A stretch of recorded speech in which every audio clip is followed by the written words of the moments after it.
Rocky Mountain Sasquatch. We're near the Jardine Juniper Mountain Trail where a couple of mountain trail runners had a pretty scary up close Bigfoot sighting and encounter. We are very interested in their recent sighting because a Bigfoot was filmed only a few miles from here last year.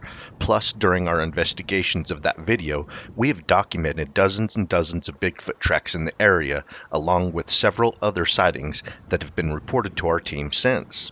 We're going to glass the ridge lines, tree lines, rock outcroppings along this Bigfoot sighting location, looking for the elusive Sasquatch, and go over the recent sighting report with you. Jeffrey writes RMSO. My wife and I currently live in Logan. We are in our late 20s and early 30s. A little background on us. We are both extremely outdoorsy people. I am from a remote area on the north slope of the Uintas and basically live on the mountain, hunting, fishing, logging, hiking, and ranching. I spent 5 years as a wildland firefighter at a high level with the Forest Service and BLM, Department of Interior. I absolutely love wildland fire, the community, the science, and the history, and have the fondest memories. It took me some amazing remote areas and tested my mental physical fitness to the extreme. I am still involved to a lesser degree. We hike and trail run on a ton of the cache and back home in the Uintas. I have never had anything weird happen that I can recall except a few tree knocks and rocks thrown in high elevation lakes. I didn't know what those were at the time and basically just ignored those things. We are big fans of your channel and Sasquatch Chronicles and Steve with How to Hunt. As we are very outdoorsy, the subject of Sasquatch has always been interesting to us. We have pretty open minds and accept that the universe is massive, and to think that man or science has all the answers is preposterous. Now to the incident. We had been hiking the Jardine Juniper Trail a lot this year, as well as other trails to get ready for hunting season. The Jardine Trail is one of our favorites, and we spent a lot of time there this year, as it is a good long trail with a little traffic. I had logged about 23 hikes, runs there this year, sometimes alone, sometimes with my wife and others. In August of this year, 2021, we started hiking in the evenings because it was so hot in the daytime. We had done a couple of evening hikes the first part of August with no problems whatsoever. Usually, we would make it back to the truck by dark. On the night that it happened, which I believe was August 10th, I lost track of time and we got a little bit of a late start. We were above the main switchbacks, which is about 3 miles in, when it started getting dark on us, so we decided to turn around. We were both working full time and were hiking this area about 3 times a week at this point, so we didn't always do the full route each time, usually just a 5 to 7 mile power hike round trip. We were pretty sure we were the last ones up there. We had been passed by a couple of bikers on the way up.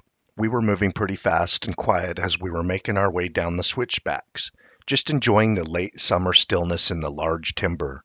The slope is steep, but the trail winds through large trees nicely and gives you glimpses of the basin below and high peaks above. It was twilight, so maybe 15 minutes or so until we needed headlamps to see. We came around this slight turn in the trail right before the large hairpin turn at the bottom of the slope, and almost as if caught by surprise, I saw this massive jet black figure go from standing to crouching through a small gap in the timber about 50 yards ahead and just downslope of the trail. Looking back, I am surprised that I didn't freeze or turn back to my wife to confirm what we saw, but all that crossed my mind was, that's weird. Without pause, we kept moving briskly. It was too dark to see detail, but light enough to see our surroundings quite well. Sometimes you think your mind plays tricks on you in the twilight hours, especially in timber with so many shadows. It seemed just seconds after seeing the creature I heard a loud crack against a prominent large tree directly upslope from us on our left. There may have been two cracks. I really can't remember. I turned around thinking that maybe my wife was messing with me and throwing rocks.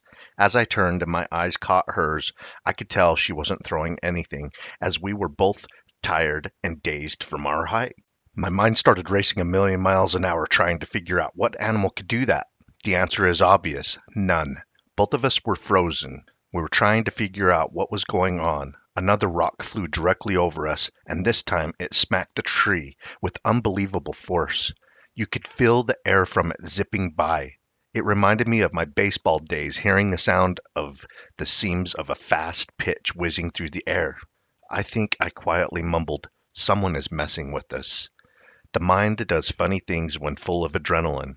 I could tell that we both came to the same realization at the time without saying a word, just by looking at her facial expression. That realization was that, oh, we are not alone and it isn't human. I didn't feel in danger, but needless to say, the feeling was get going, which we obliged. I ripped my handgun out of my pack as we moved, but it was almost as if my arm was paralyzed at my side with the gun pointing down at the ground. I felt helpless even with the 10mm in my hand. The thought in my mind was, what good is this going to do? Whether it was annoyed or amused, I really can't say. I just wanted to put as much space between us and it as quickly as possible. The only way I can describe it is like when someone sees a ghost. The interaction is real, but it isn't normal. You struggle to grasp what happened. It's hard to comprehend things every time your universe expands. We moved almost to the point of running until we popped out of the timber and it opened up a bit, still feeling uneasy as we had a long way to go in the dark. We briefly had to stop to put our headlamps on, not saying a word other than, "That's weird." The whole way out, my mind kept trying to reason with what had happened, but it couldn't. It was so deliberate. We made it back in record time. I didn't put two and two together until we were back at the trailhead. What I saw seconds before it happened was the being that threw the rocks. My wife said she also saw it. It stood out like a sore thumb. Even though it was getting dark when I saw it, its blackness was almost radiating against the dark shadows of the forest. So many emotions were going through me. Confusion, anger, intrigue, curiosity. I kept thinking, why us and why now? After all this time in the outdoors, I wanted to try to write it off as me going crazy. My mind was playing tricks on me. Maybe, if that had happened to me while I was alone, I might have written it off. But I wasn't alone, and what we both experienced was very real.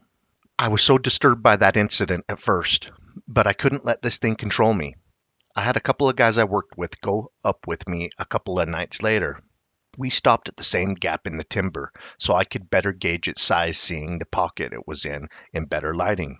It had to have been massive. The interesting thing is, when we were right next to this thing during its baseball practice, the foliage was too thick to see anything. It had to have been less than 10 yards away.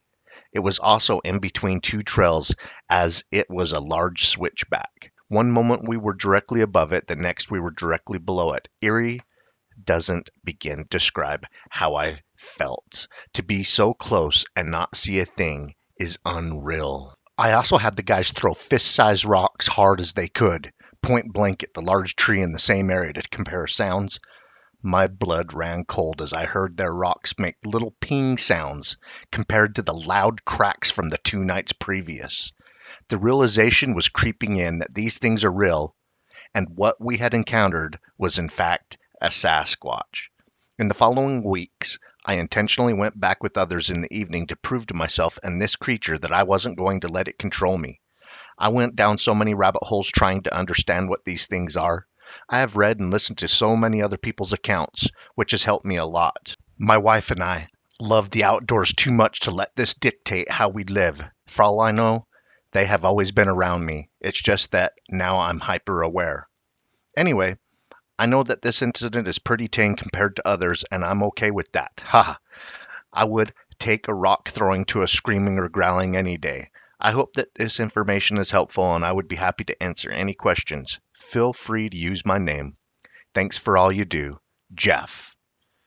RMSO responds, "Hi, Jeff. Appreciate hearing from you. When you saw its black shape, could you estimate the height, width, or weight?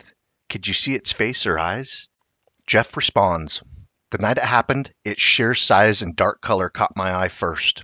When it rapidly went from standing crouching, as if we caught it by surprise, it made it hard to see the details of its face, but I could tell it was looking right at us.